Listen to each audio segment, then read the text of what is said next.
In the news tonight, Benjamin Netanyahu's fate hangs in the balance as Israelis vote in parliamentary elections, the results of which are expected to come out within an hour. Italian diplomat Fernando Gentilini is named the new special envoy to the Middle East, and Tony Blair will be in charge of revitalizing Palestine's economic growth. And Iran and world powers are said to be making headway towards a nuclear deal that may end 12 years of standoff between Tehran and the West.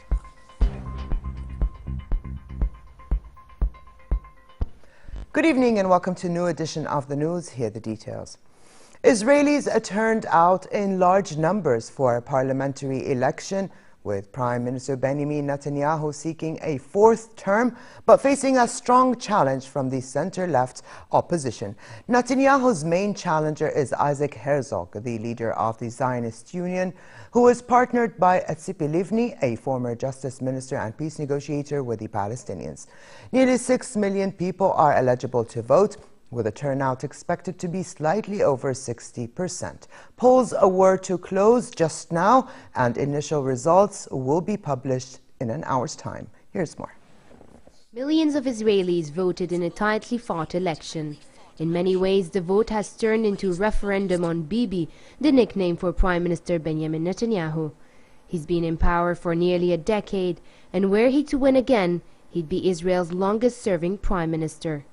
But Netanyahu and his right-wing Likud party face an uphill battle against a strong campaign by the center-left opposition, and opinion polls showed him trailing slightly behind.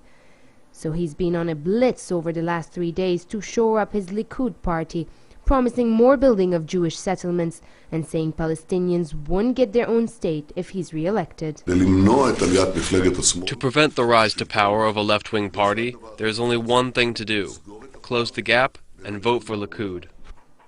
Netanyahu's main challenger, Isaac Herzog, leads the center-left Zionist Union Party in what's been a surprisingly resilient campaign. He's been emphasizing that today's vote is about finding new direction away from exclusive focus on security and the threat of Iran, Netanyahu's central theme, towards pocketbook issues like the high cost of living. Whoever wants to continue the way of Bibi, despair and disappointment, can vote for him. But whoever wants change, hope, and really a better future for Israel, vote for the Zionist Union. Israel's Arab minority is hoping to gain much-needed political muscle with 4 Arab parties uniting under one banner for the first time. Many Arab Israelis believe they are treated as second-class citizens and see the newfound political unity as an important step and a tool to fight against what they see as discrimination. We account for 20% of the population. We all know that we can't influence the negative decisions which are being taken. But we also know for the decisions on peace, democracy and social equality which have to be taken, there needs to be a goodwill as well as quantitative support for the Arab voters.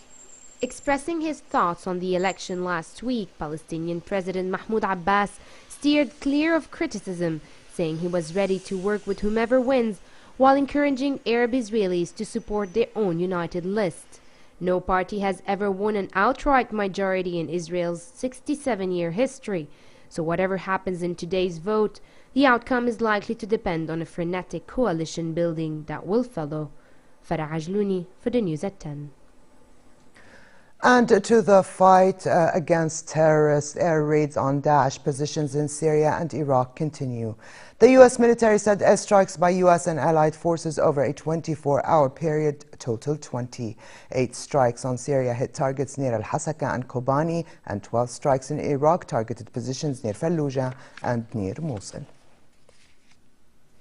In Iraq, meanwhile, Kurdish Peshmerga forces continue to make advances against Daesh terrorists. Yesterday, backed by coalition airstrikes, they drove terrorists out of several villages near the town of Duhok in Kirkuk province in the north. There were no reports of casualties in the fight, which reclaimed territory that had been under Daesh control for nearly 8 months. The Iraqi army's operation, which began more than 2 weeks ago to regain control of Tikrit, is still suspended after Daesh terrorists booby-trapped Salah ad-Din, where they have taken position. Militias fighting alongside the Iraqi army say the battle to take back Tikrit will be difficult and will need well-trained city fighters. UN war crimes investigators for Syria said they are ready to share names and details from their secret lists of suspects, including military and security commanders and commanders of insurgent groups, with any prosecution authorities preparing cases. The move could pave the way for perpetrators of killings, torture and other atrocities on all sides to be brought to account. Investigators say the lists are based on their interviews with hundreds of victims and witnesses. The Syrian ambassador rejected the investigators' latest finding in what he described as a biased and selective approach, which he said ignored the crimes of terrorist groups such as Al-Nusra Front. Not be releasing the list of names publicly now. We can best aid the pursuit of justice at this time through target disclosure. We'll share names and information about specific alleged perpetrators with state prosecution authorities that are preparing cases to be heard before a competent and impartial judiciary. This will be a process that respects human rights, the fair trial rights of the accused, and the right to truth of the victims. Human rights are about hope, not about despair, and that's why we act as we do. And in recognition of the fact that the reports themselves are documenting history, also on behalf of the victims. Longitudinally, it's long-term. Prosecutions may take place 10, 20 years on, as is the case with many other violations in other contexts. So it is in that spirit that the work is undertaken. On the ground in Syria, Syrian air defenses have brought down a U.S. surveillance plane. State news agency SANA said Syrian air defenses brought down a hostile U.S. plane in the coastal province of Latakia, but gave no further details. A U.S. Air Force veteran has been charged with trying to provide support for Daesh. The Department of Justice named the pilot, who will be arraigned tomorrow morning in the Eastern District of New York. A federal grand jury indicted the pilot with attempting to provide material support to Daesh, as well as attempting to obstruct justice.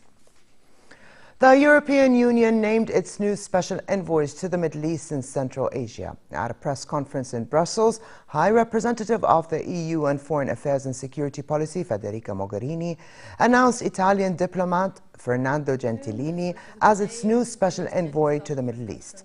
Slovak diplomat Peter Burian was named special envoy to Central Asia. Both envoys will serve a one-year tenure on EU missions in the two regions. Mogherini said the nomination of Gentilini demonstrated EU's resolution to push the peace process in the Middle East, as it is the EU seeks a bigger role in mediating peace between Palestine and Israel.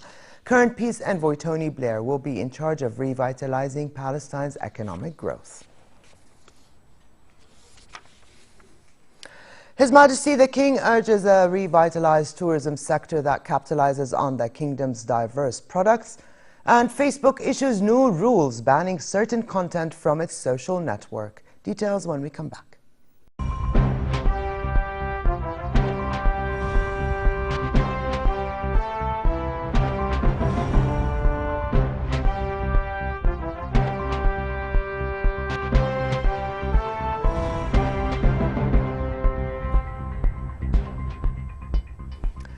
His Majesty the King highlighted the vital role of the tourism sector and its contribution to achieving high and sustainable growth rates, as well as creating job opportunities for Jordanians. In a meeting at Al Husseiniya Palace with representatives of the tourism sector, in the presence of Queen Rania and the Prime Minister, King Abdullah urged the need to maximize Jordan's status as an oasis of security and stability, and to tap into available resources to bolster the kingdom's tourism position. Jordan's priority now, he said, is to improve the economic situation and develop local tourism that has been adversely affected by regional crises. His Majesty called for building the capacity of Jordan's human resources to meet the tourism sector needs and increase women's participation in sector activities. The King also urged the private sector to direct their investments to the governorates to make use of the diversity of the tourism product. Queen Rania said there are many success stories to learn from around the world and urged more cultural events and innovative promotional campaigns that would attract visitors to the country's various tourist products. Attendees, for their parts, proposed legislative amendments and long-term strategies to achieve the desired growth in the sector. Still in local news, Prime Minister Abdullah Mansour met with Director General of the UN Food and Agriculture Organization, FAO, José Graziano da Silva, and his accompanying delegation. The meeting comes at the heels of 2 agreements signed between Jordan and the organization to control transboundary animal diseases and food security information systems in countries negatively affected by the Syrian crisis. Mansour highlighted the advanced level of cooperation between the government and FAO going back 35 years ago. Da Silva reviewed the organization's programs in support of countries affected by the Syrian crisis and voiced appreciation of Jordan's efforts to strengthen FAO presence in the kingdom to further facilitate its work in the region. Egypt has tightened rules for visas in a move intended to give intelligence services more time to assess individuals who want to visit the country. Under the new measures, individual visitors must obtain their visas at embassies instead of an arrival at Egyptian airports. Another reason for the change in visa rules, according to security sources, is to put stronger controls on visas by Western human rights activists who have been critical of Egypt's crackdown on radical and liberal activists. For tourist groups, however, the Foreign Ministry said the system remains unchanged. The changes will take effect on May 15. Iran and major world powers meeting in Lausanne are reported to have been making headway in identifying technical options for a nuclear deal at the end of the month. U.S. and Iranian officials said some difficult issues must still be addressed before the March 30 deadline. Iran and foreign ministers of Britain, China, France, Germany, Russia, and the United States are seeking an agreement that would curb Iran's nuclear activities for at least 10 years in exchange for a gradual end to sanctions on Tehran. Officials on both sides also said at least one more round of talks would be needed on a deal that could end a 12-year-old nuclear standoff between Tehran and the West. In Tehran, Iranian media earlier said there was agreement on 90% of technical matters, but differences remain on one very important issue. Negotiations on the deal have been going on since October 2013. Ukraine's parliament approved a draft law to grant special status and limited self-rule to separatist-controlled parts of the east, provided regional elections are held under Ukrainian jurisdiction. The draft law submitted to Parliament by President Petro Poroshenko is required under the terms of a 4-power peace agreement worked out in Minsk, Belarus last month. Parliament also approved an appeal by Poroshenko to the UN Security Council to support the dispatch of a peacekeeping force to the east, where a conflict has been going on since April last year. Facebook clarified its new rules after banning certain content from its social network. The 1.39 billion member network updated its community standards, providing specific examples of content prohibited under its general rules against direct threats, hate speech, and criminal activity. This comes as Facebook and other social media companies such as Twitter grapple with self-regulating technology that can be easily used for harassment and online bullying. Here's more. Facebook is clarifying its rules, telling its users exactly what they can and cannot post on the no list: self-injury, dangerous organizations, bullying and harassment, criminal activity, sexual violence, and exploitation. It's about time, says Manhattan Venture Partners' Max Wolf. Historically, Facebook removed things, and it was kind of your fault if they removed it, probably. And it was a long, more or less fruitless effort to change this. You'd have to have a big movement, a lot of energy, and a lot of time. What we've seen is them give a little more clarity. So, for instance, breastfeeding is great and fine and allowed at all times. And art is okay, but pornography is not okay. The clarification comes as Facebook sees an increase in government requests for account data. It also disclosed information about content removal. Facebook said in the second half of 2014, it restricted close to 10,000 pieces of content for violating local laws, 11% more than in the first half of the year. It is not alone. Last year, in addition to Facebook, Microsoft, Yahoo, and Google and others began publishing details about the number of government requests for data that they receive. The bottom line is, to some extent, the big social media operators, places like Google, Facebook, Twitter, they are kind of the world's first transnational private intelligence communities. And all the real intelligence communities, the government, police agencies, now want access to their data. Good news from Facebook, a little bit less intrusion and interest from the US, UK. Bad news is the developing world is waking up to the data trove, particularly India, and so we've seen a surge in developing country requests for information. Facebook says it challenges removal requests from governments that appear to be unreasonable or overly broad. And sometimes the social network restricts material only in the country where the content is an issue. And this just in: preliminary results in the Israeli parliamentary elections show that Netanyahu's Likud party and the Zionist Union are tied so far. The White House is quite festive when it comes to holidays, whether it's decking the halls for Christmas, hosting the traditional Easter egg hunts, or turning spooky for Halloween. Today, and as part of St. Patrick's Day celebrations, the water in the South Lawn fountain has turned green. The tradition started in 2009 when First Lady Michelle Obama brought over a version of St. Patrick's Day festivities celebrated in her native Chicago, where the local river is colored green. President Barack Obama also today welcomed Irish Prime Minister Enda Kenny to the Oval Office for a St. Patrick's Day visit. Sweden chose its contestant who will represent the country in the Eurovision finals in Vienna in May. But it was someone else that stole the show in the national competition. The true star was sign language interpreter Tommy Crank, who signed songs for deaf viewers with energetic moves and expressive gestures. The 49-year-old's performance included animated sign renditions using sign language, his body, and mimicking of some of the songs. After putting on the act of his life, Crank became an overnight sensation in Sweden. His interpretation of the winning song has gone viral with 1.2 million hits.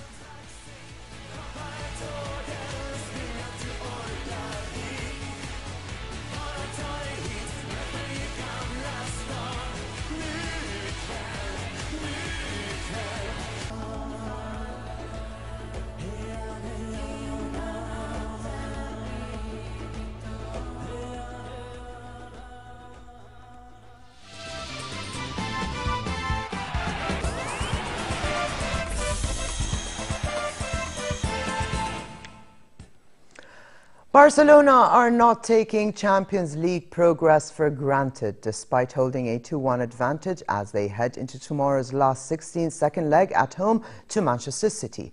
Seeking a record 8th consecutive quarter-final appearance, Barca have progressed 33 out of the 35 times they won the first leg away in European competition.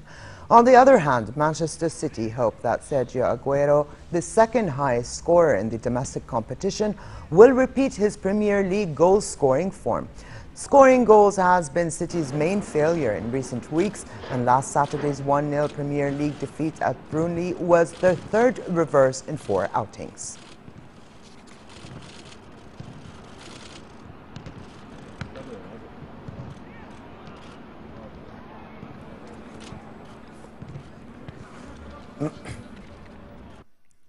The northern German port city of Hamburg was picked as the country's preferred choice for a 2024 Summer Olympics bid ahead of Berlin.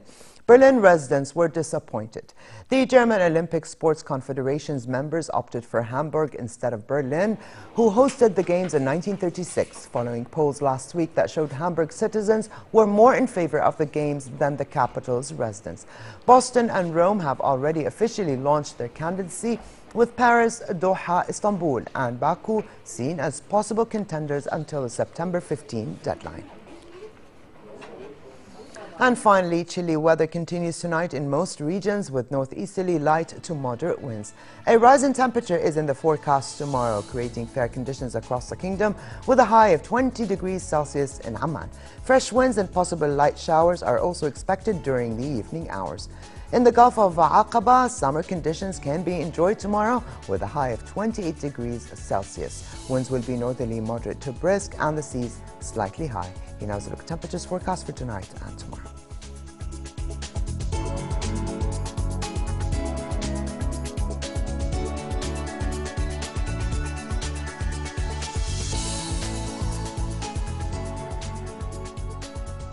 And to close, here's a reminder of the day's top stories.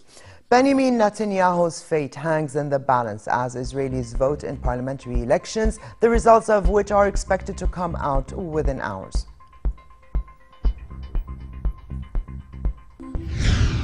Italian diplomat Fernando Gentilini is named the new special envoy to the Middle East, and Tony Blair will be in charge of revitalizing Palestine's economic growth. And Iran and world powers are said to be making headway towards a nuclear deal that may end 12 years of a standoff between Tehran and the West. And with this, we come to the end of this edition of the news. I'm Alia Tukhan. Thank you for joining us and have a good night.